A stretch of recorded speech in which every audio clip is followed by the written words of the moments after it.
Hey, what's up guys? This is Justin, and I'm back again for another top 10 list this week for the top 10 worst movies of 2018. And again, just like last video, if you are wondering why I sound a little bit weird, I'm just getting over something. Apparently it was bronchitis. Who would have known? So before we dive into my list, we have some dishonorable mentions. Now, there's not too many because obviously I just didn't see too many crappy movies this year. So for my first dishonorable mention, we have The Meg. Now, this movie, it didn't look that interesting from the trailers. The setup was cool, but then they started playing that Somewhere Beyond the Sea song, and it just kind of threw the whole tone off for me. And that's what happened with this movie. For my next dishonorable mention, we have Skyscraper. Now, again, this movie, it was an okay action movie, I guess. But some of the scenarios in this were so ridiculous. Literally, The Rock is holding two steel cables on a bridge together with his brute strength until his family...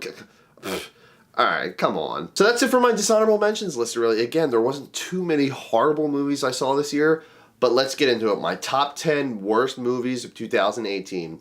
Number 10, we're going to be starting out, unfortunately, with WreckIt Ralph 2, Ralph Breaks the Internet. Now, I was really excited for this movie. I saw all this news coming out. They're going to be doing more video game stuff. It's going to have to deal with online gaming. Super Mario might be involved.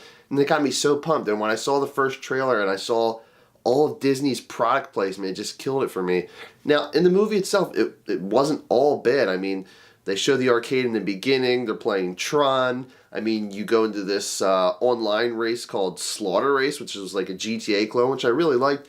But then later on, you go into this weird, awkward montage of Ralph doing YouTube skits and all these little cliche memes and trends you saw online. A lot of fans of the first film and video game fans at that were highly disappointed in this, and the box office showed. Coming in at number 9, we have The Nun. Now, this movie wasn't all horrible. Some of the lore and stuff like that was pretty cool, and the sound effects were really neat, too. There's a scene where the guy's walking through the monastery, and all these kind of bodies, their necks are snapping and stuff, and props to the sound department. It sounded great, but there was just so many cliche jump scares. Something is there 1 minute, and then gone the next. You see someone walking through the woods, and a twig breaks. I'm like, really? Taisha Farmiga did an okay job, but a lot of the scares you saw were in the trailer, and not to mention there's even one part in the movie where the guy's doing that cliche thing where he's like reaching for something, and the second he gets within like 1 inch, the entity goes like, ah, and goes like nuts. I'm like, oh, wow, didn't see that coming. Don't get me wrong, I love the Conjuring universe, and the Nun itself in this movie was creepy, and they introduced some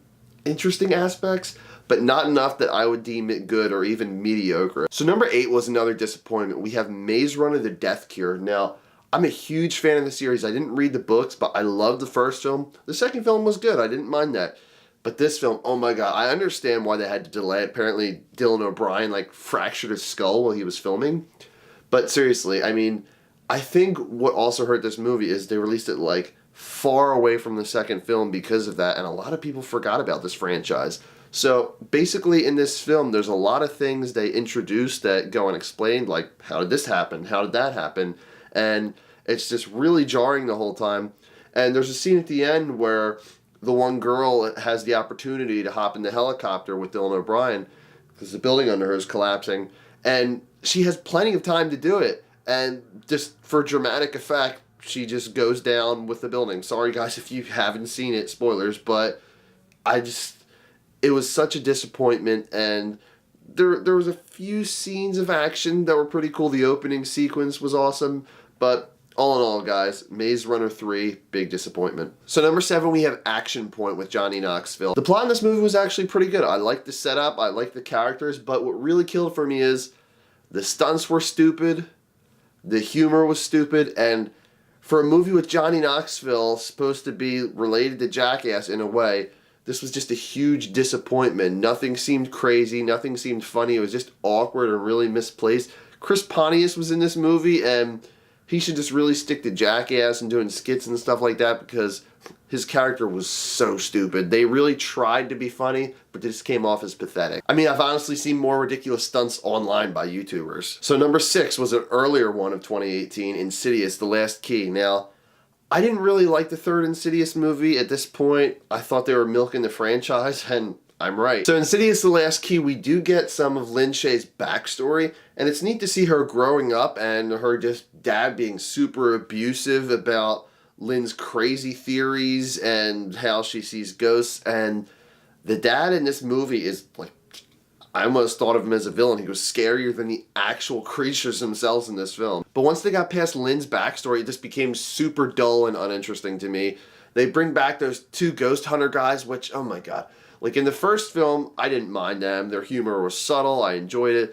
The second one, it was pushing a little bit. By the third one, oh my god, these guys are super annoying now and dumb, and they feel almost like Michael Bay characters to me. Alright, we're at number 5. So number 5 goes to Slender Man, and I say this because this movie, I wasn't really hyped for it at all, but I always loved the Slender Man games. The lore was really cool, but this movie came years late. No one cares about Slender Man anymore. The setup even for this movie, like they see a Slender Man video online and it's haunted, because how many movies have done a haunted videotape before, guys? I mean, some of Slender Man's powers were a little bit interesting in the film, but the acting was trash. The special effects were trash. I mean, everything about this movie just really felt gimmicky to me. So number 4 on my list, it's a little bit of a gray area why it's on my top 10 worst list, and it's Once Upon a Deadpool. Now, I want to say that because I love Deadpool 2. I love Deadpool 2, the super duper cut.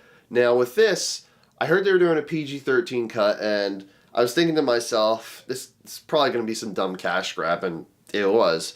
But what I was expecting was like, when they do head decapitations in the movie, maybe have some like glitter shoot out of their heads or something like that. The scene where he's doing the little baby thing, maybe them have like a censored out bar, but they stretch it out like they did in the video game or something.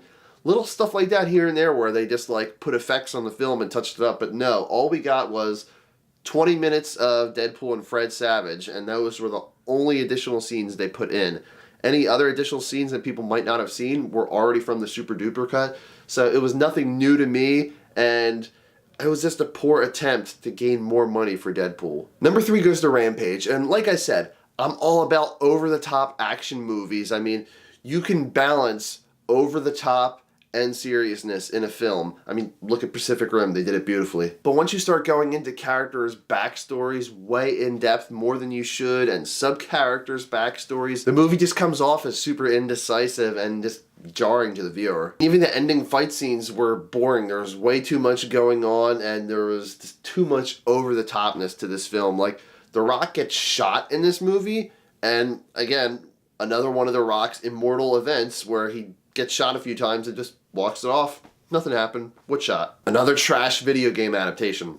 Who would have thought? So speaking of movies like that, number 2 on my list is Pacific Rim Uprising. Originally, Guillermo del Toro said he didn't want to do a sequel to the first film, and I can see why. The special effects in this movie were so weird because in the first film, you had a sense of how big these mechs actually were and the physics behind them. Like, if it went in for a punch, it would look super slow and whatnot. You would see fog almost because they were so big. And in this one, they're moving so fast and fluently while they're super big, and it just doesn't make sense the way they're fighting. It just seems so off. And I don't even care if I spoil it, but Charlie Day's character being made out to be some like mad scientist villain in this movie? What the hell? The only positive I will say about this film is I did like John Boyega's character, so he at least made the movie tolerable somewhat for me, but either way, all around a disappointment and an unnecessary film. So number 1 on my list, the worst movie of 2018 goes to none other than Jurassic World Fallen Kingdom. I mean, at least with the first Jurassic World film, I can still say it's an okay movie.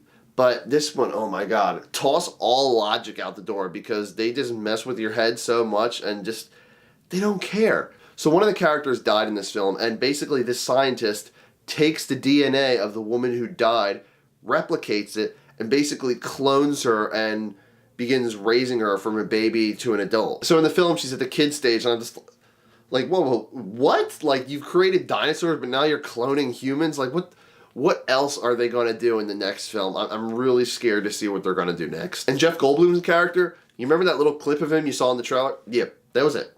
Like, the whole 30 seconds he's in the film. Like, okay, if he's only going to be in the film for 30 seconds, don't market him in the trailer. It's dumb. The whole island blowing up scenario was an okay story arc in the beginning, but halfway through the film, they change tones. They go to this whole dinosaur auction thing now, and they create, wait for it, the Indoraptor, because As in the first film, they made this giant T-Rex, Indominus Rex, but it was already part raptor, so the Indoraptor isn't that much different. It's smaller, so I really don't see how they were trying to be different with this one. I mean, at the end of the film, there's no park anymore, so the dinosaurs just kind of roam around the world. I mean, we haven't seen that arc before. Bad acting, just bad comedy, ridiculous scientific theories. Make sure to skip this, guys. If you've seen any of the other films, if you're a fan of the original, don't watch this one. So yeah, that wraps up my top 10 worst films of 2018. What are some of your guys' worst picks for the year? Let me know in the comments below. I mean, maybe I'll check some of them out. Maybe I saw some of them already. But either way, guys, thanks for watching.